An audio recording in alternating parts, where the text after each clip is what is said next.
L'invité du grand entretien est aujourd'hui le docteur Robert Sebag, infectiologue à l'hôpital de la Pitié-Salpêtrière, figure ô combien réconfortante et optimiste de la Covid-19, toujours disponible depuis le début de la pandémie pour commenter et rassurer sur son évolution pourtant chaotique et dramatique, avec 140 000 décès en France, 6 millions de personnes dans le monde.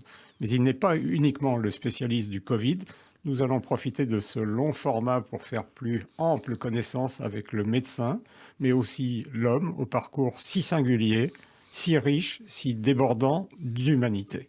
Docteur Sebag, bonjour. Bonjour. Alors vous êtes pour beaucoup de nos auditeurs, qui sont également des téléspectateurs, une gueule bien sympathique, excusez cette formule familière empruntée à Brassens, avec votre accent chantant, votre regard malicieux, votre sourire bienfaisant et vos propos sages, salutaires, pas toujours dans la doxa ou dans la parole officielle. Vous n'aviez pas aimé la formule « emmerder les non-vaccinés », nous y reviendrons. Proust disait qu'il vaut mieux rêver sa vie que la vivre. Vous démontrez le contraire. Je l'ai rêvé, puis je l'ai vécu. Alors, première partie de notre entretien, on va commencer par votre itinéraire personnel, familial, puis professionnel. Alors, vous êtes né en Afrique du Nord ? Je suis né à Tlemcen, en Algérie. Dans une famille de médecins ? Non, pas du tout. Pas du tout. Pas du Dans tout. Une famille, une mère au foyer, comme c'était un petit peu la tradition, et un père plutôt commerçant qui tenait le café de son père sur la grande place de Tlemcen, qui s'appelait la place d'Alger. Et on est parti assez tôt, on est parti en 1956. Nous avons quitté l'Algérie en 1956, donc j'en ai quand même gardé des souvenirs d'un enfant de 6 ans. J'ai eu la possibilité d'y retourner plusieurs années, et puis j'ai retrouvé à la fois des parfums, j'ai retrouvé une maison, j'ai retrouvé une atmosphère avec une réception absolument remarquable, comme savent le faire aussi les Algériens qui avaient connu ma famille et qui étaient ravis que je revienne. Et ils m'ont parlé de mon grand-père, ils m'ont parlé de mon père, et les souvenirs étaient assez intacts. Quand vous quittez l'Algérie en 56, vous venez en France ou on vous vient allez en dans France, le sud de la on vient en France ? France, on va à Bergerac. Vous voyez, c'était pas parce que par des relations familiales, donc à Bergerac, où mon père a géré un hôtel, donc petite ville de province en Dordogne en 56. Où des gens arrivaient, on nous disait « Ah bon, vous étiez d'Algérie, l'Afrique ». Ils pensaient qu'on vivait dans des cases et on leur expliquait que non, l'Algérie, ouais, il faut se remettre un petit peu dans le contexte de l'époque. On est resté 2 ans à Bergerac et ensuite j'étais allé à Toulouse, où là on est resté effectivement à Toulouse, où moi j'ai fait mes études primaires, secondaires et universitaires à Toulouse. L'accent, c'est donc celui de un petit Toulouse peu, oui, un petit peu l'accent de Toulouse. Ça fait longtemps que j'ai quitté Toulouse, mais enfin il en reste un petit peu quelques séquelles entre guillemets. Vous arrivez avec papa, maman, des frères, des sœurs ? Alors j'ai une sœur aînée qui vit en région parisienne, qui est professeure d'anglais, et j'ai un jeune frère. Nous étions 3 et mon frère est médecin à Toulouse. Lui, il est resté à Toulouse. Ah, donc quand même... Oui, moi je retourne à Toulouse. D'ailleurs, mes parents sont enterrés à Toulouse et régulièrement je vais me recueillir sur leur tombe. Vous êtes marié ? Je suis marié, j'ai 2 enfants. 2 enfants qui une fille, un lien avec la médecine ou pas du tout. C'est mon grand regret. Alors est-ce que je leur ai fait peur ? Est-ce qu'ils n'ont pas voulu se confronter aux expériences de leur père ? Mais enfin, ils ont réussi dans d'autres domaines. Il ne faut pas que des médecins. Mais je pense que ma fille aurait été un très très bon médecin. Oui, la mienne regrette. Voilà, également. Mais bon. Alors, on ne fait pas l'histoire. J'ose à peine vous poser la question de vos loisirs, tant votre emploi du temps me semble heureusement qu'on a des loisirs. Attendez, moi j'aime beaucoup lire, je m'intéresse beaucoup à la géopolitique parce que mon activité depuis des années m'a fait voyager un petit peu partout dans le monde. Alors mes enfants me demandent, papa, alors j'aurais fait un jour la liste des pays, j'en suis à plus de 120, vous voyez, 120 pays. Et donc... On va en aborder quelques-uns. Si vous voulez, oui, non, mais il y a même la Corée du Nord, vous voyez, ce qui est pas fréquent. J'ai eu la chance ou le privilège de connaître un petit peu ce pays qui est un peu une autre planète. Mais bon, ça c'est une parenthèse. Vous avez parlé de la lecture. Alors la lecture, je fais quand j'ai le temps, j'aime bien faire un petit peu de sport. La natation, j'aime bien. Et puis, alors vraiment épisodiquement, un peu de ski, voilà, pour m'aérer un petit peu. Et puis la musique. Je joue de la guitare. Vous pratiquez, vous commentez ? Je joue de la guitare. Je joue de la guitare et j'aime beaucoup la chanson et les chansons françaises. Là. Donc j'aime beaucoup chanter. Musique classique Non, non, mais quand je dis la musique, la guitare, c'est la chanson française. J'aime bien les chansons populaires. Je pense qu'elles relatent quand même une certaine activité. Et puis, bien sûr, comme Pied Noir, Enrico Macias. Donc, je me suis tout jeune essayé de le suivre à la guitare. Et d'ailleurs, je l'ai rencontré un jour et on avait joué un petit peu ensemble à titre privé. Et ça m'a fait très, très plaisir. Donc, voilà. Je faisais une référence à Brassens. Ah, Brassens, j'adore. Brassens, je pourrais. Alors là, vous les citez. J'aime beaucoup et les Brassens. jouer, peut-être. Voilà, c'est dur. Brassens, c'est dur. Brassens, c'est dur, mais j'aime beaucoup sa poésie, j'aime beaucoup ses paroles, et là, j'en connais beaucoup. Non, j'aime beaucoup Brassens. J'aime bien, si vous voulez, les classiques français. J'adore Brel, j'ai aimé Gilbert Bécaud, puis Aznavour. Voilà, j'aime beaucoup Aznavour, Bécaud. Puis la chanson française des années 60, parce que j'écoutais planqué dans ma chambre, Salut les copains, et donc j'ai grandi avec Johnny Hallyday, Claude François, que j'allais voir Adamo. J'allais voir les spectacles d'Adamo quand il passait à Toulouse, Claude François. Donc j'ai connu toute cette époque. Vous êtes plus jeune que moi, mais effectivement, on est la période Salut les copains. C'est la période des yéyés, oui, je l'assume tout à fait. D'autres hobbies, la musique classique? Oui, j'aime beaucoup aussi. L'opéra. L'opéra. J'aime beaucoup. Je suis très sensible à la voix. Vous voyez, c'est pour ça que je vous dis la chanson, mais les voix, oui, l'opéra, j'aime beaucoup. Bon, Mozart, Verdi, oui, Wagner. Verdi vient dur, bien sûr. Wagner, j'ai beaucoup aimé Parsifal. Je n'ai vu que Parsifal. J'ai bien sûr Mozart, Così fan tutte, Don Juan, et puis Verdi, bien sûr, la Traviata. Alors Traviata, j'adore. Pour nous médecins. Voilà, oui, voilà, la Traviata, la tuberculose, la Dame aux camélias. Donc c'est extrêmement important. Votre Madeleine de Proust, vous êtes de mauvaise humeur, vous mettez de la musique classique, vous mettez Macias, vous mettez Brassens, vous avez... J'ai peur de vous dire que je suis rarement de mauvaise humeur. Ça m'arrive, mais effectivement, c'est une fuite extrêmement importante pour moi, la musique, oui. Ça m'apaise. Ça m'apaise, surtout dans la période qu'on vient de vivre, là. Covid, en rentrant, je me mettais beaucoup de musique parce qu'il fallait oublier une certaine réalité, une certaine pression. Donc oui, la musique est très très important. Oui. Le cinéma, le théâtre? Cinéma aussi, attends, il faut avoir le temps. Hein. Voilà, j'aime beaucoup le cinéma. Le dernier film que j'ai vu, c'est Illusion perdue. J'ai vu qu'ils avaient tous les Césars. Balzac. Voilà, Balzac, bon, je l'avais lu, mais là j'ai beaucoup aimé. J'ai beaucoup aimé ce film. Le théâtre, j'ai été voir, récemment, le dernier, vous voyez, là vous me questionnez, j'ai été voir Laurent Geoffrin, qui joue au théâtre Poche Montparnasse, et c'est un dialogue entre Machiavel et Montesquieu. Eh ben, j'ai beaucoup aimé parce que c'est quand même ça a été écrit en 1865, si ma mémoire est bonne, et j'ai beaucoup aimé. Puis j'ai découvert que Laurent Geoffrin pouvait être un journaliste, mais aussi un acteur. Je lui ai dit d'ailleurs à la fin, il est assez impressionnant, mais le dialogue est important, et puis ça reste de l'actualité, hein, sur le pouvoir en général, avec ce qui se passe aujourd'hui. Vous êtes plus Montesquieu que Machiavel, j'imagine? Oui, mais Machiavel, alors moi je suis pas Machiavel parce que la morale joue un rôle très important, l'affect joue un rôle très important, mais il dit des choses effectivement, quand on pense qu'il a écrit il y a plusieurs siècles et que ça reste encore d'actualité, mais je suis plutôt Montesquieu, oui, l'esprit des lois, les lois. Alors, on va aller sur l'itinéraire professionnel. D'un enfant gâté, c'est ça? Non, je ne veux pas reprendre le terme. Mais bon. Mais j'assume aussi. J'ai été gâté par la vie. Belmondo fait aussi partie. Ouais, non, mais j'ai été gâté par la vie. Ça, à partir de quand germe l'idée que vous allez faire médecine? C'est une vocation précoce? Oui, très précoce.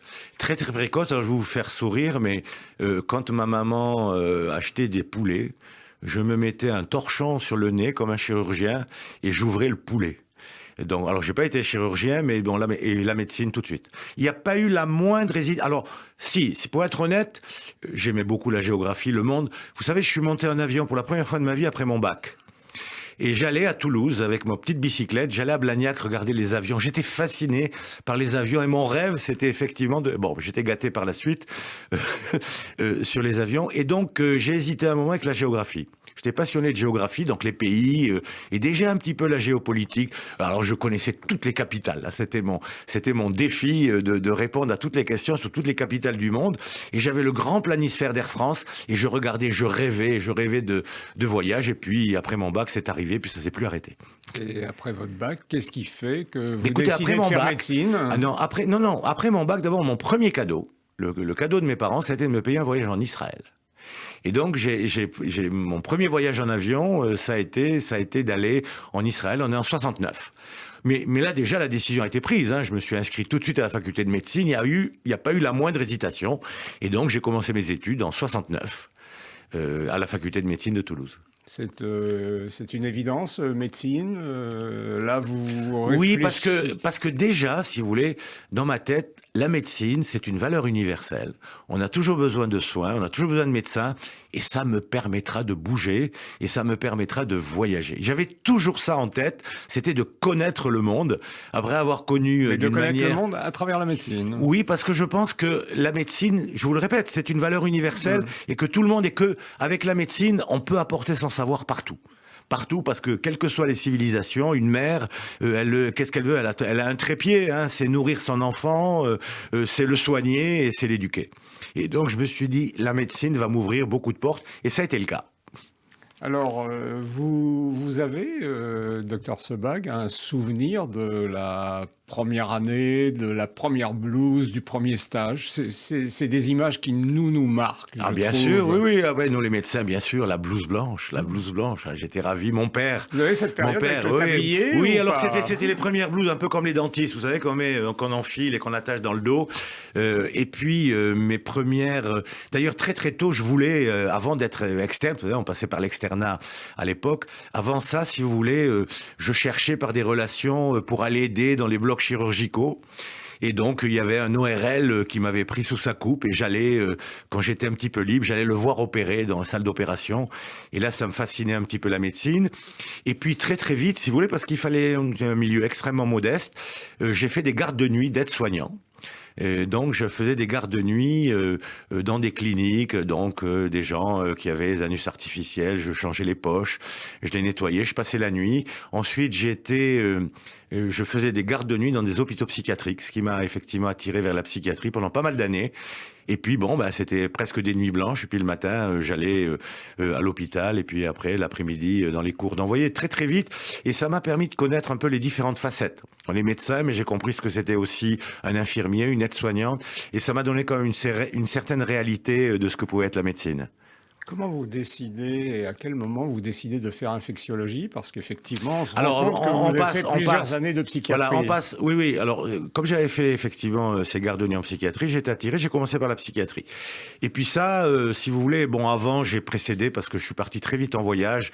À partir de ma 5e année, je suis parti tout seul pendant des mois, juste à la fin de mes examens. D'abord, je suis allé au Mexique et dans le sud des États-Unis. Et ensuite, je suis parti 6 mois en Asie, tout seul, et je suis allé en Thaïlande, Indonésie, le Vietnam n'était pas encore tombé, je suis passé à Saïgon, j'ai terminé à Hong Kong, la Thaïlande, la Malaisie, l'Indonésie, Singapour, et tout seul, parce que personne ne voulait me suivre à l'époque, on me prenait pour un fou, et là j'ai commencé à connaître un petit peu les pays du Sud. Là, simplement en tant qu'étudiant en Non, médecine, là, pas- tout seul. Tout Je seul. passais mes examens en juin, je partais en étant sûr, sans attendre les résultats, en étant sûr d'être reçu, et je revenais au mois d'octobre.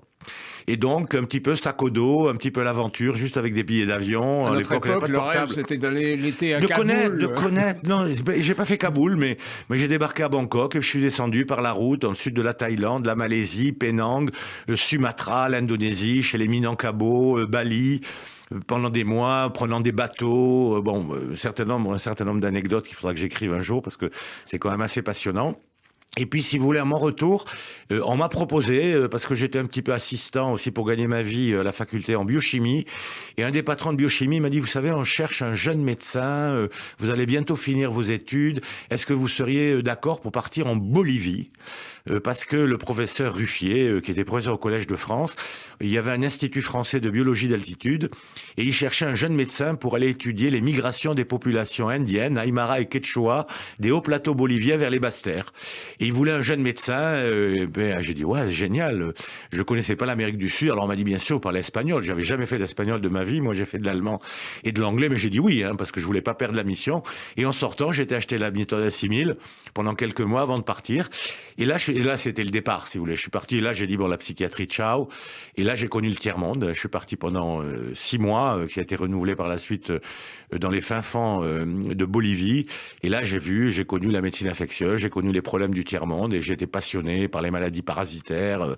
Parce que j'ai eu... Et j'ai fait mon doctorat sur la Bolivie, d'ailleurs. J'ai eu le sentiment, docteur Sebag, là, en lisant votre CV, qu'il y avait eu une rencontre déterminante avec le professeur Gentilini, mais qui était après, c'est bien après. Vous allez très vite, là. Là, on est, la première mission en Bolivie, c'est en 75. Je repars d'ailleurs. Oui, alors à mon retour de Bolivie, si vous voulez, il y avait des parties de l'internat à faire. Et là, j'ai dit, tiens, bon, je connais Israël, je suis juif. Toulouse était jumelée à Tel Aviv. Et là, j'ai dit, je peux faire une partie de mon internat en Israël. Et j'ai fait ma demande et je suis parti, là, en 75, 2 ans, pas tout à fait 2 ans, en Israël. Et donc, j'ai été nommé à l'hôpital d'Ashkelon, dans le sud du pays, à la frontière de la bande de Gaza. Et là, j'ai appris une médecine pointue, à l'américaine. J'ai appris l'hébreu. Et donc, je suis resté. Alors, j'habitais à Tel Aviv et je travaillais à Ashkelon. Parce que, bon, la vie à Ashkelon, surtout en hiver, on m'avait mis dans un centre d'intégration. J'étais avec un vieux monsieur russe. J'ai dit, moi, je vais craquer. J'étais tout jeune. Et donc, j'habitais à Tel Aviv et je me levais très tôt le matin. Je prenais le bus, j'allais à Ashkelon. Je bossais toute la journée à Ashkelon. Et je rentrais le soir à Tel Aviv où, bon, comme un célibataire, il y avait une vie assez intéressante. Avec quelle fonction Ben, j'avais une fonction d'interne à l'hôpital d'Ashkelon. Et donc, en chirurgie, j'ai fait des stages. Non, alors j'ai fait d'abord un grand stage de chirurgie, ensuite d'anesthésie et ensuite de médecine interne. J'ai appris beaucoup, parce que pour valider cet internat, il fallait faire tant de césariennes, il fallait faire tant d'appendicites tout seul, ce qu'on ne fait pas dans notre pays. Donc là, j'ai vraiment appris une médecine de pointe, très très pointue. Et puis, à mon retour d'Israël, là, je m'étais posé la question, est-ce que je reste pas? Bon, j'avais encore la soif de voyage, j'ai dit, j'ai pas fait encore le tour, je suis rentré en France, j'ai fait un long remplacement de médecine générale et puis on m'a redemandé, le ministère des Affaires étrangères françaises, de repartir terminer mon premier travail en Bolivie. Et là, je suis reparti en Bolivie. Encore 6 mois. Là, on est dans les années 75. On est après 75. Israël, j'ai terminé en 77. 77, je crois. Voilà, on est en 77. Là, je passe mon doctorat, où je fais mon doctorat sur les migrations de populations indiennes des hauts plateaux vers les basses terres, dans la région de Yapacani, vous voyez, dans les provinces orientales de la Bolivie. Et puis là, il y avait encore le service militaire. Et là, moi, il était hors de question que je fasse mon service militaire. Et donc, le ministère des Affaires étrangères, qui m'avait connu à l'époque, m'a proposé un poste très, très particulier. On m'a dit, est-ce que vous êtes prêt à partir Saïgon venait de chuter au Vietnam. Est-ce que vous êtes prêt à partir pendant 2 ans à Ho Chi Minh Ville, au Vietnam, comme médecin? Parce qu'on a encore des Français qui ne sont pas reconnus, des métis, qui ne sont pas reconnus par les autorités vietnamiennes. Et on va monter un dispensaire au sein du consulat général de France à Ho Chi Minh Ville. Bah, j'ai dit banco, j'y vais. Et donc, je suis parti pendant 2 ans au Vietnam. On n'est pas encore dans l'humanitaire, là. Non, on n'est pas. Mais là, je découvre quand même une situation... si vous voulez, l'arrivée des Nord-Vietnamiens à Saïgon, la mise sous coupe de toute la période du Sud-Vietnam. Et je suis médecin, donc, à Saïgon et à l'ambassade de France à Hanoï, où j'allais 1 semaine par mois. Une condition difficile avec un couvre-feu. Il faut s'imaginer ce que c'était, les boat people de l'intérieur. Et donc là, je reste 2 ans donc, à Saïgon. Et je rentre en 79. Je reviens en France en 19. Et là, je ne vais pas m'installer, non, avec tout ce que j'ai fait, je ne peux pas, quoi. J'ai encore envie, j'ai envie de faire des choses. Et là, un hasard, rencontre avec Bernard-Henri Lévy, et qui me rencontre à Toulouse, et puis je raconte un petit peu mon itinéraire. Et là, il me dit, mais il faut qu'on se voit à Paris, on va créer une association, Action internationale contre la faim, avec Jacques Attali, François Giroud, Marc Ullmann, Marek Alter et d'autres. Et là, ils cherchaient quelqu'un de terrain, parce qu'ils étaient beaucoup plus intellectuels, ils avaient envie de faire des choses. Et donc là, j'étais embringué, là, je remonte à Paris, j'étais embringué dans Action internationale contre la faim, qui a été créée en novembre 79. Et juste après, il y a eu l'invasion de l'Afghanistan par les Soviétiques, et j'ai donc mené les premières missions en Afghanistan. Comme j'avais une gueule d'Afghan, j'ai pu passer, je suis rentré en Afghanistan en illégal, avec des convois de médicaments, de nourriture, l'été 80. L'été 80, et en même temps, là, dans votre biographie, là, on apprend qu'effectivement, vous êtes chez les talibans. Je suis chez les Moudjahidines, mais à l'époque, on est en période de guerre froide, donc les bons, c'était eux, et les mauvais, c'était les Russes qui avaient envahi, mais en fin de compte, ceux que nous avons aidés, ce sont devenus les talibans. Ça, c'est un peu le retour de l'histoire, et c'est après, si vous voulez, où, bon, j'ai une activité, il fallait quand même vivre. Et donc là, je suis recruté par Attendez, Ron Poulain. Je attendez, rencontre Gentilini. On ira tout à l'heure sur l'industrie, mais là, comme on parle d'action contre la faim, je voudrais que vous nous donniez quelques Écoutez, on le crée. Je me retrouve donc en novembre avec et moi très impressionné, petit provincial et tout, chez François Giroud. Voilà, je me retrouve première réunion chez Madame Giroud, avenue de la Tour-Maubourg, et là je rencontre, il y a Jacques Attali, Marc Ullmann, Marek Alter, Guy Sormand, Bernard-Henri Lévy, et puis là je suis le jeune médecin, on décide de créer Action internationale contre la faim, et je suis un des membres fondateurs. Et là, très très vite, j'ai le temps et je fais un certain nombre de conférences. Et puis arrive le drame afghan, et puis ils ont besoin de volontaires, et je pars. La faim dans le monde, ça tue une personne toutes les 10 secondes. Oui, c'était, si vous voulez, faire l'équivalent de la faim, ce que faisait Médecins sans frontières sur la santé. La faim est une composante, et si vous voulez, la faim, ça ouvre à tout, parce que la dénutrition, c'est aussi les problèmes de santé, et c'était un problème majeur à l'époque. Et on s'est retrouvé effectivement avec le drame afghan qui a été la première mission où il y avait effectivement des milliers d'Afghans qui quittaient l'Afghanistan pour aller dans des camps au Pakistan en plein hiver. Il y fait froid. Il y avait effectivement à la fois des problèmes bien sûr liés à la nutrition, mais des problèmes généraux, des problèmes de santé, des problèmes de besoin de couverture pour se protéger du froid. Et donc ça a été les premières missions, si vous voulez, terrain. Après, il y en a eu beaucoup d'autres. Le conflit cambodgien. Alors après, si vous voulez, j'avais une activité professionnelle. Là, je suis rentré à l'hôpital en 80, parce que j'ai rencontré Gentilini à l'époque. Donc j'avais l'hôpital, j'avais l'industrie et j'avais Action internationale contre la faim. Et toutes mes vacances, entre parenthèses, je prenais même parfois des congés sans solde, je les faisais pour des missions. Et donc ensuite, ça a été l'Ouganda dans le Karamojan, la grande famine en 81. Ensuite, ça a été les camps de réfugiés, Khmer en Thaïlande. Ensuite, ça a été des missions en Argentine. Ça a été plus tard en 85 l'Éthiopie, l'Érythrée avec Jean-Christophe Ruffin. Et donc j'étais libre et toutes mes vacances, je les passais sur des missions d'action contre la faim.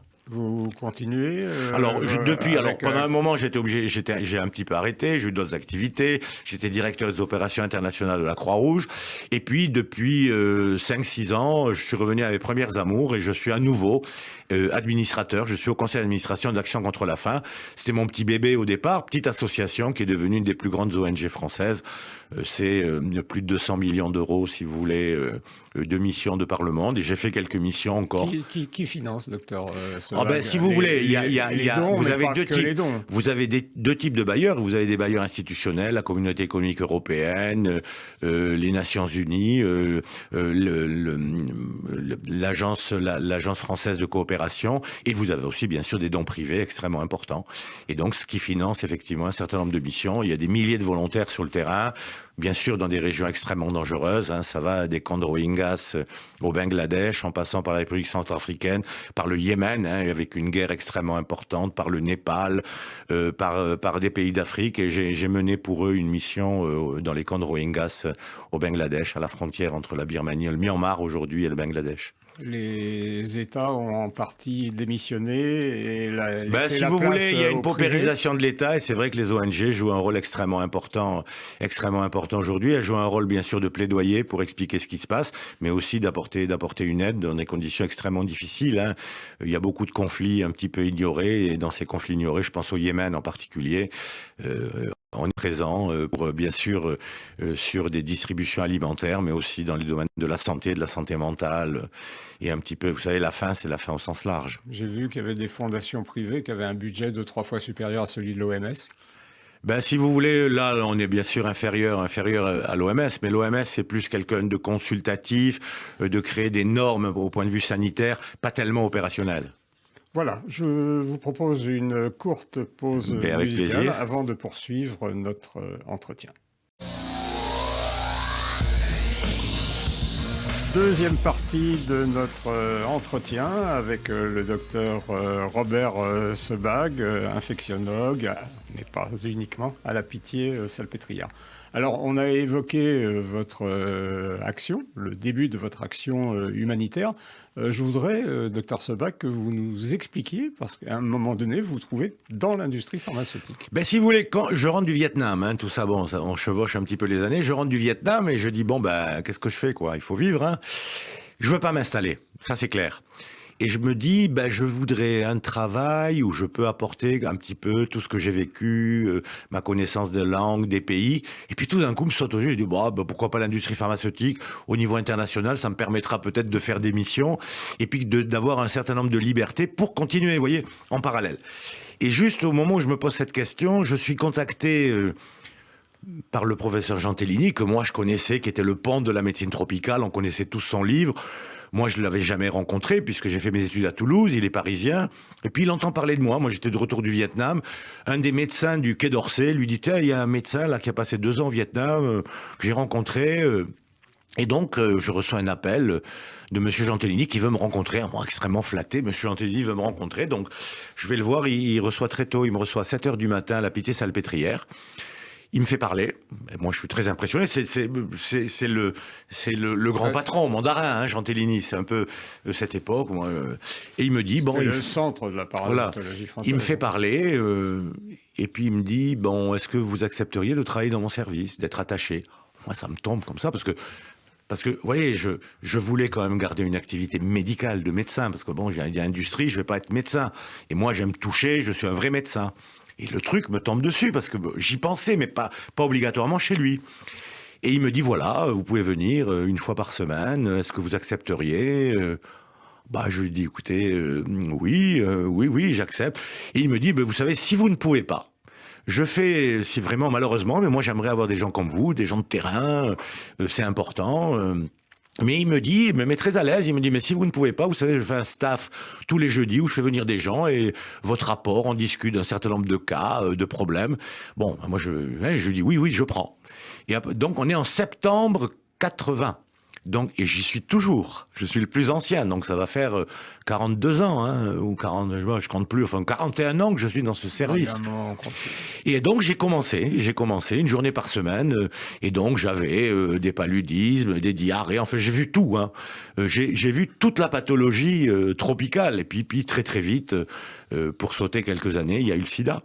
C'était le grand service du sida, et comme tout le monde, j'ai appris sur le terrain, parce que je n'étais pas spécialiste, on ne connaissait pas le sida, moi, quand j'étais étudiant en médecine. Donc voilà. Et puis, donc, l'industrie. Et donc, Ronde Poulenc Santé, boîte internationale, me recrute. Bon, je passe sur un certain nombre de détails, et puis il me dit, mais vous avez fait de la psychiatrie, est-ce que vous voulez être responsable de toute... Non, alors, c'était l'inventeur du Largactil, des premiers neuroleptiques. Ils avaient une gamme de produits psychiatriques. Est-ce que vous voulez être au niveau international sur notre gamme psychiatrique? Et je dis oui. Et première mission, il me demande de faire une enquête un petit peu partout dans le monde, mais d'abord en Allemagne, sur comment les psychiatres utilisent les neuroleptiques, qu'est-ce qu'ils attendent des neuroleptiques pour un petit peu orienter la recherche. Et donc, j'ai mis le pied à l'étrier. Et donc, j'avais, si vous voulez, une sorte de triple vie. Parce que j'avais le côté, parce qu'il fallait vivre, donc j'étais salarié, mais qui me laissait quand même un certain nombre de libertés, puis des voyages, j'avais beaucoup de voyages, donc ça me permettait de revoir, mais avec une autre casquette. Et donc j'avais Ronde Poulenc, et 1 fois par semaine, c'était l'hôpital. Alors avec mes voyages, parfois c'était difficile, donc je me faisais remplacer le jour de ma consultation par des collègues, et le samedi, quand je rentrais, je reprenais une consultation. Et puis j'avais ACF. Action contre la faim. Et donc, je me partageais, j'avais une sorte... Alors, j'avais le côté costume, industrie, bureau à Paris, en plein Paris. Et puis après, j'enlevais ma cravate, j'allais dans les réunions d'Action contre la faim. Et puis, pendant mes jours de congé, j'allais en mission sur le terrain. Et puis j'avais, 1 fois par semaine, j'allais à l'hôpital, je voyais des patients. Donc, c'était complètement... Et donc, ça a été très riche parce que ça m'a permis un petit peu... Vous êtes resté 10 ans chez Sanofi Pasteur, je suis resté d'abord jusqu'en... 2006, non, je suis derrière en 90. Après, en 90, je suis parti dans la fondation ELF, qui menait des actions donc très présentes en Afrique, et donc j'ai mené un certain nombre de programmes. Après, ça a mal tourné, les affaires ELF. Bon, moi, je n'avais rien à voir, c'était une fondation, et donc j'ai été surtout sur l'Afrique où j'ai créé des orphelinats, des centres nutritionnels, beaucoup en Angola, au Congo, au Gabon, au Tchad. Et ensuite, j'étais responsable de l'accès aux médicaments. Non, ça c'est après. Non, attendez, là, vous allez trop vite, cher ami, mon cher confrère, vous allez trop vite. Non, alors après. Ça a été en 97, la Gentilini qui devient... Et moi, j'ai toujours toujours l'hôpital. Hein. Et Jean Tellini, et là j'avais arrêté l'industrie, Jean Tellini qui devient président de la Croix-Rouge française, il m'appelle, il me dit Robert, je veux créer un grand département international de la Croix-Rouge française, venez. Et là je décide à plein temps, je quitte la Fondation Elf, et donc je me retrouve directeur des opérations internationales, je crée une direction avec Jean Tellini, et donc c'est le monde humanitaire à 100%. Là je suis salarié, mais j'ai toujours ACF, comme ça je les aide un petit peu, mais là je suis quand même très Croix-Rouge, et puis là je suis plongé dans des grosses crises, puisqu'il y a à la fois la crise du Kosovo, avec la guerre dans les Balkans, il y a le tremblement de terre en Turquie, je crée un SAMU à Phnom Penh, il y a le cyclone Mitch en Amérique centrale où je pars avec le président Chirac qui va en mission officielle. Enfin, je fais un certain nombre de missions, je reste à peu près 4 ans à la Croix-Rouge, gros département de 80 personnes. Et donc je vais en Colombie où il y a les problèmes parce que la Croix-Rouge avec les FARC, donc voilà, je suis plongé, donc je vais un petit peu partout dans le monde. Mais d'un autre côté, si vous voulez, on peut pas passer sa vie. Hein. Puis c'était un peu dangereux, je dois dire. Dans certaines missions, c'était dangereux. J'avais 2 jeunes enfants. J'ai dit 4 ans. Bon, et puis là, pour des raisons aussi matérielles, parce que bon, la Croix-Rouge, on n'a pas de gros salaire, mais on le sait quand on va à la Croix-Rouge. J'étais ravi, c'était une expérience extraordinaire. Et puis travailler avec Marc Jean Tellini, je le connaissais de l'hôpital. Là, je l'ai vu comme président de la Croix-Rouge. Et là, je retourne. Et là, je suis contacté par Sanofi, Aventis Pasteur à l'époque, à Lyon, dans le domaine des vaccins. Ils cherchaient un infectiologue. Et là, je pars donc je retourne à l'industrie, mais tout en gardant l'hôpital. Donc j'étais à Lyon et je rentrais à Paris spécialement. Je faisais ma consultation. Et là, j'ai voyagé un peu partout dans le monde. Il y a eu les affaires de bioterrorisme après 2001, si vous voulez. Je me suis occupé beaucoup sur les problèmes d'anthrax, sur les problèmes de variole, parce qu'on avait peur d'une épidémie de variole. Et puis là, ça a duré quelques années. Et puis ensuite, il y a eu la fusion Sanofi-Aventis, où là, Jean-François Dehecq, président de Sanofi, m'avait rencontré, et il me dit, je veux créer un gros département, on est en 2004, je veux créer un gros département accès aux médicaments, parce que là, j'ai la taille qui va changer le modèle économique, là, on est plus sur du profit, on a une histoire, on est présent dans un certain nombre de pays, eh ben, vous me créez un département, et là, donc, je me suis occupé de paludisme, j'ai créé des partenariats, j'ai beaucoup travaillé avec la Fondation Gates, avec l'OMS, et là, j'ai travaillé sur la tuberculose, le paludisme, la maladie du sommeil, toutes les maladies tropicales négligées, les leishmanioses, mais aussi je suis revenu à la santé mentale, qui était un peu le parent pauvre de la santé publique dans les pays du Sud, et j'ai mené des programmes sur les problèmes d'épilepsie, avec tout ce que ça pose comme problème culturel, parce que l'épilepsie, c'est pas rationnel, et dans un certain nombre de pays, une crise d'épilepsie, on est habité par une sorte de démon, et donc j'ai essayé de démystifier ça, en sachant que les traitements étaient un petit peu la dernière phase, c'était d'abord d'expliquer que c'était une maladie, également sur la maladie. Donc, passionnant, et ça a duré jusqu'en 2016. Et en 2016, j'ai décidé de tout quitter. Et donc, je suis alors en retraite, entre guillemets, mais pas du tout. Donc, j'ai bien sûr gardé l'hôpital. J'ai toujours gardé l'hôpital. Et là, je suis pas mal sollicité. J'ai fait beaucoup de conférences un petit peu partout sur les problèmes d'accès aux médicaments. Et puis, il y a eu la Covid qui est arrivée là-dessus. Et donc là, ça fait 2 ans où je me suis retrouvé en première ligne. J'ai un côté communicatif et pédagogique. Et donc, j'ai été très, très sollicité par les différents médias. Et comme j'étais en première ligne, que j'avais cette réalité de la Covid dans le plus grand service de maladies infectieuses en France, donc j'ai essayé d'apporter ma touche et puis solliciter à côté. Donc j'ai fait beaucoup de conférences, souvent bénévoles d'ailleurs, sur la Covid. J'en ai fait avec le Bnebrit un petit peu partout pour essayer d'expliquer aux gens c'est quoi ce virus, comment on le détecte, le diagnostic, le traitement possible, et puis les vaccins. Hein. Connaissant bien le monde des vaccins, j'ai pas mal intervenu. Donc voilà où on en est aujourd'hui. Je vous ai résumé un petit peu tout ça, mais on peut revenir sur des épisodes particuliers. Oui, j'ai fait beaucoup de missions. Là. J'ai fait des missions Covid au Liban, d'ailleurs récemment, un pays extrêmement touché, qui a effectivement Covid, plus SIDA, plus l'explosion, qui a complètement détruit toute l'infrastructure sanitaire de ce pays. On a essayé d'apporter un certain nombre de choses à travers une fondation dont je suis aussi administrateur, qui est la Fondation Mérieux, dont je suis toujours administrateur. Vous qui avez travaillé longtemps avec l'industrie, quand on parle de Big Pharma et de son pouvoir, ça vous irrite? Écoute, oui, ça m'irrite parce que c'est quoi l'industrie pharmaceutique? Moi, c'était le langage, je l'ai connu de l'intérieur. L'industrie pharmaceutique, ce sont des femmes et des hommes qui sont des citoyens, qui écoutent la radio, qui regardent la télévision, qui lisent la presse et qui voient qu'ils sont marqués, alors qu'eux, ils essayent d'apporter quelque chose. Alors moi, ce que j'essaie de faire, c'est de dire, Si, il y a des problèmes majeurs de santé publique. Il y a un fossé entre le Nord et le Sud. Il y a les problèmes d'accès. J'ai dit, l'industrie, c'est un partenaire obligatoire. Vous l'aimez, vous ne l'aimez pas, c'est un partenaire obligatoire. Qui peut faire un des développements, comme on l'a vu sur les vaccins? Ça peut être que les big pharma qui peuvent le faire. Alors après, on peut discuter des brevets, on peut modifier le modèle économique, on peut faciliter l'accès. Et c'est le langage que j'essaie d'apporter. Alors j'ai eu la chance d'être suivi par des... Parce qu'il faut que ça marche au plus haut niveau. Et c'est vrai que Jean-François Dehecq m'a beaucoup aidé. Il m'a donné tous les moyens pour faire cette chose. Après, j'ai rencontré... j'ai fait beaucoup de réunions avec monsieur Bill Gates lui-même. J'ai eu la chance où on a essayé d'apporter, de montrer que l'industrie, elle doit jouer un rôle. On l'a vu. Alors, c'est vrai que les biotech aujourd'hui... Ce qui choque probablement, c'est les profits qu'on fait non, sur mais le si malheur, vous la voulez, maladie, la douleur. Si vous voulez, le péché originel de cette industrie, c'est de faire du profit sur la santé, sur la vie, la mort et la douleur, si vous voulez. Alors, la santé, ça n'a pas de prix, mais ça a un coût. Ça a un coût. Alors bien sûr qu'aujourd'hui, si vous voulez, qu'est-ce qui est positif? C'est que aujourd'hui, vous avez cette grande idée de la responsabilité sociale. Vous avez aujourd'hui des fonds éthiques qui ne veulent investir que dans des entreprises qui respectent un certain nombre de normes. Donc, et l'industrie en fait partie. Et je pense que cette pression extérieure et intérieure par le personnel fait que le modèle économique devra changer. Aujourd'hui, on est sur un monde sans frontières au niveau de l'information, et si vous voulez, tout le monde doit avoir accès. La question s'est posée sur les vaccins. Est-ce qu'il faut lever les brevets ou pas les brevets? Alors, le vaccin, c'est pas un médicament, c'est compliqué à faire.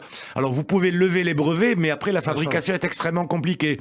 Par contre, il faut effectivement montrer au Pfizer et au Moderna qu'ils ont tout intérêt, si vous voulez, quand on est sur une pandémie. Et que là, on parle à la notion de prix différencié. Vous allez faire en fonction des ressources des pays, vous allez avoir une approche économique qui est différente si vous êtes le Burkina Faso ou si vous êtes la Norvège ou le Japon. Donc moi j'essaie d'avoir ce langage. Vous savez, c'est pas blanc et noir. C'est pas blanc et noir. Quand le directeur de l'OMS disait les pays riches ou les pays du Nord sont à la 3e vaccination et quasiment le reste de la planète n'a même pas eu sa première dose. Mais bien sûr, quand on est sur une pandémie, mais c'était quoi la réalité? C'était dur de passer ce message. Et moi j'ai fait des missions et j'étais en Afrique aussi. Mais c'est qu'il n'y a pas d'acceptabilité du vaccin. Et que le problème du vaccin, mon cher confrère, c'est pas simplement les doses, c'est tout ce qu'on appelle la vaccinologie, c'est la chaîne du froid, c'est une certaine organisation, c'est du personnel local, et c'est convaincre les gens. Et il y a eu des tas de pays, et la République démocratique du Congo, ils ont renvoyé des doses, les gens n'étaient pas... Donc il y a toute une éducation à faire pour l'acceptabilité, leur expliquer c'est quoi cette maladie. Ils n'étaient pas conscients de la maladie. Donc vous voyez, c'est pas simplement claquer des doigts, on dit ouais, on lève les brevets et on leur donne des doses. La dose n'est pas suffisante. Il y a tout l'environnement de cette... et c'est ce qu'on appelle la vaccinologie. Je répète, la chaîne du froid, former les gens, l'organisation, expliquer aux gens c'est quoi cette maladie, pourquoi on va vous protéger. Et c'est ça le respect. Cette discussion autour de la vaccination, c'est une préoccupation de pays riches. Écoutez, moi je suis catastrophé.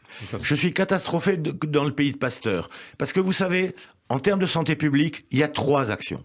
Et ça, c'est qui commence à être longue. Il y a 3 choses. C'est l'eau potable, c'est l'hygiène, les latrines, et 3, c'est la vaccination. Quand on regarde le succès de la vaccination en termes de bénéfices-risques, on n'a pas mieux, si vous voulez. On a oublié, aujourd'hui, si vous voulez, la peur des vaccins a remplacé la peur des maladies. On a oublié la diphtérie, on a oublié le tétanos, on a oublié la polio. C'est quoi les victoires en santé publique sur ces maladies? C'est la vaccination. C'était un retour de l'obscurantisme? Oui, alors, la Covid, si vous voulez, c'est ce qui me fait extrêmement peur. Il y a eu un retour de l'obscurantisme. Et si vous voulez, il n'y a plus de reconnaissance de ce qu'est le progrès. Mais l'ARN, mais c'est extraordinaire ce qui s'est passé avec l'ARN. Et quand les gens disent j'ai peur de l'ARN, mais quand ils sont infectés, c'est quoi le virus? C'est de l'ARN. C'est de l'ARN, le virus. On a montré que l'ARN était détruit, l'ARN messager dans le vaccin, qui ne rentrait pas au niveau du noyau. Mais vous n'êtes plus dans le rationnel. Vous n'êtes plus dans le rationnel. Et ça, si vous voulez, je peux dire que c'est un échec. On n'a pas su convaincre, on n'a pas su expliquer. Je me pose la question, quand je voyais ces manifestations le samedi contre la vaccination, et des gens qui disaient « je préfère perdre mon métier, je préfère mourir que me faire vacciner », mais j'ai dit « mais c'est quoi? C'est notre échec ». Enfin, moi, je me suis posé des questions. Enfin, on doit se les poser tous. Et donc ça me fait extrêmement peur, si vous voulez, alors que le progrès, c'est une valeur extraordinaire. Et donc, cette lutte contre la vaccination, cette non-acceptation, moi, ça m'a effrayé. Et j'avais beau essayer d'expliquer. Moi, ma mère a perdu des frères et sœurs pour de la diphtérie, parce qu'il n'y avait pas le vaccin. Quand moi j'étais petit, j'allais pas dans les piscines avant le vaccin contre la polio. On a oublié les poumons artificiels. On a oublié la polio et le vaccin, mais ça a été extraordinaire. Et pourquoi le vaccin contre la Covid ne serait pas extraordinaire, ou d'autres vaccins? Est-ce que l'industrie pharmaceutique ne payait pas certains scandales, la thalidomide, le Mediator, bien sûr, mais bien sûr. Distilbène? Mais moi, je suis pour la transparence totale, si vous voulez, bien sûr. Bien sûr qu'il y a des responsabilités. Mais sur le vaccin, aujourd'hui, ils ont répondu à toutes les normes de sécurité. Et merci aux biotech, bien sûr, BioNTech ou Moderna, mais merci aux industries. Ils n'ont pas trouvé. C'est pas Pfizer qui a trouvé le vaccin, c'est BioNTech. Mais ils avaient les fonds. Et c'est eux qui ont pu payer un développement avec des milliers de personnes et la fabrication de ce vaccin. Pour quelle raison, docteur Sebag, on n'a pas trouvé le vaccin contre le sida, on a un vaccin contre le palu qui marche mal, deux choses. Et là, on a l'ARN qui apparaît... Alors, deux choses. D'abord, les vaccins sur les maladies parasitaires. Vous avez parlé du paludisme. C'est extrêmement difficile. Un parasite est beaucoup plus compliqué, si vous voulez, en termes de structure, en termes de génome, qu'un virus, une bactérie. On n'a jamais réussi. Alors là, on a un vaccin contre le palu. Enfin, à 35-40%, je veux dire, c'est pas une vraie protection, c'est une amélioration. Le sida, c'est plus compliqué. Le sida, c'est plus compliqué parce qu'on arrive à avoir des anticorps neutralisants, mais ils ne neutralisent pas. Et en plus, si vous voulez, la particularité du virus du sida, c'est les clades. Vous avez 13 ou 14 différents virus. Et donc, on n'arrive pas à trouver, d'un point de vue universel, on a des résultats intéressants. Et c'est vrai que l'ARN messager nous donne peut-être la possibilité demain d'avoir un vaccin contre le sida et d'avoir peut-être aussi d'autres vaccins. Et l'ARN messager, c'est aussi peut-être un espoir dans le domaine du cancer. Qu'est-ce qui fait que d'un seul coup, l'ARN messager a été efficace alors qu'on travaillait depuis 30 ans ça sur fait 20 l'ARN ans, je veux dire, il y a eu des prix Nobel en France. Je me suis rendu la semaine dernière aux obsèques de François Gros, extrêmement émouvant et que je connaissais bien. On était administrateur ensemble à la Fondation Mérieux. Il avait beaucoup travaillé sur l'ARN, si vous voulez. Mais il y a pas eu... On connaissait les propriétés de l'ARN, mais on n'arrivait pas, si vous voulez, à trouver une sorte de débouché et d'utilisation. Et ça a été, si vous voulez,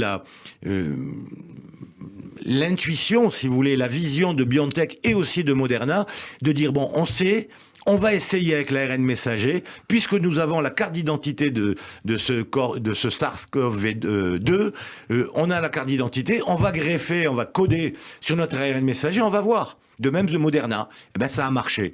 Et donc on se dit peut-être que maintenant on sait coder certains virus. Sur la grippe, on va peut-être arriver à un vaccin universel contre la grippe et pas changer si vous voulez, tous les ans de vaccin, parce qu'il y a effectivement des variants, des mutations du virus de la grippe. Et donc, c'est une voie de recherche extrêmement intéressante. Et dans le domaine du cancer aussi. Même des maladies cardiovasculaires, j'ai entendu le patron de Moderna qui expliquait que l'ARN, eux, travaillaient sur... Alors, on peut coder, si vous voulez, sur des génomes de cellules souches qui peuvent effectivement remplacer des cellules déficientes, mais c'est dans le cancer, parce qu'on sait que la cellule cancéreuse, elle est vécue comme un corps étranger. Si on arrive, et ça, c'est presque un traitement individuel, on va trouver une cellule d'un cancer du sein ou autre chez une patiente, chez un patient, on va réussir à avoir le génome de cette cellule, on va le greffer et peut-être, si vous voulez, on va avoir une sorte de défense avec un vaccin ARN, avec ce codage d'une cellule cancéreuse qui va peut-être aider à détruire les tissus atteints par ces cellules cancéreuses. Alors, vous voyez, c'est quand même... moi, je suis passionné et c'est vrai que cette réaction sur le vaccin, sur cette recherche, sur cette peur... m'a fait vraiment poser un certain nombre de questions, si vous voulez, sur notre rôle, et notre rôle en tout le cas pour faire passer un certain nombre de messages. Je ne peux pas profiter de votre présence sans aborder le bilan du Covid. Vous êtes arrivé tout à l'heure en me disant... On est dans une période qui est une période... Alors ça va mieux, mais c'est pas fini. C'est pas fini, on est autour de 40 à 50 000 contaminations jour, mais on teste moins. Non, ce que je veux dire, c'est que le virus circule toujours. Nous avons la chance quand même d'avoir un taux d'immunité relativement fort dans notre pays, même s'il faut surtout... Alors, il est globalement bien, on est moins bien sur les personnes à risque, en particulier sur la 3e injection. Mais je pense qu'aujourd'hui, si vous voulez, on a moins de pression au niveau hospitalier. Quand je regarde l'incidence sur un mois, elle est passée de 3 000 cas sur 100 000, on est à 600, donc ça va ça va effectivement mieux. On est quand même avec 3000 patients en réa. Enfin... Oui, mais il faut savoir que les gens restent longtemps en réanimation. Donc la baisse en réanimation, elle prend beaucoup plus de temps. Bon, et c'est encore des décès. On a encore des décès. Vous l'avez dit tout à l'heure en introduction sur le nombre de morts. C'est pas complètement fini. Alors l'espoir, si vous voulez, c'est que on sait que en termes d'évolution en virologie, plus vous avez de nouveaux variants qui sont de plus en plus contagieux, mais de moins en moins virulents, on peut arriver à une sorte de banalisation et avoir un nouveau coronavirus, comme on en a d'autres déjà, qui deviennent beaucoup moins virulents, entraînant un petit peu au niveau de la sphère ORL des sortes de rhinite, des sortes de grippe, si vous voulez, qui deviennent saisonniers. On va arriver au printemps, on sait que la saisonnalité peut jouer un rôle. Donc on est... Alors, avec un point d'interrogation, c'est un variant qui peut apparaître dans un autre pays. Ça veut dire qu'il faut être quand même vigilant. Il faut continuer à tester.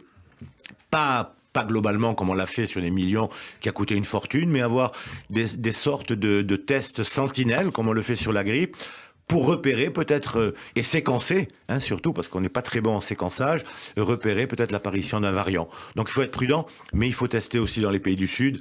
Et je pense que là, c'est une aide peut-être plus importante que le vaccin. C'est d'avoir des zones, si vous voulez, d'une manière peut-être aléatoire dans un certain nombre de pays du Sud pour repérer peut-être l'apparition d'un variant.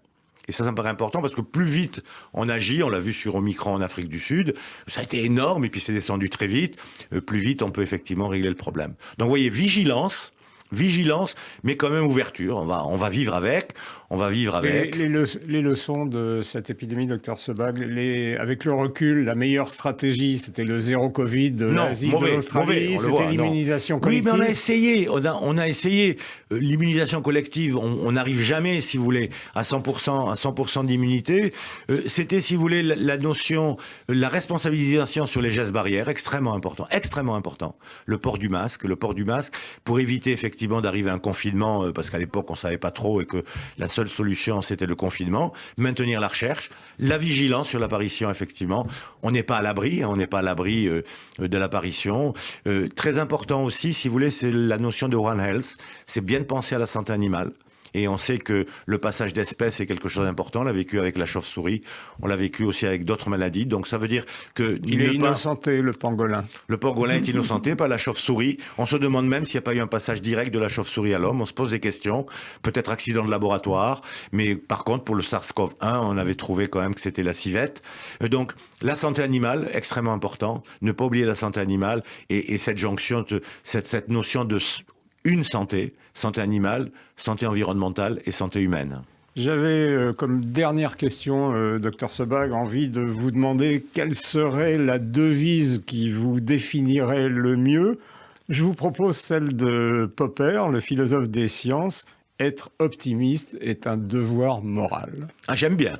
Je vais la retenir. Je la connaissais pas, mais j'achète, cher monsieur. Docteur Sebag, je vous remercie beaucoup. Merci à vous.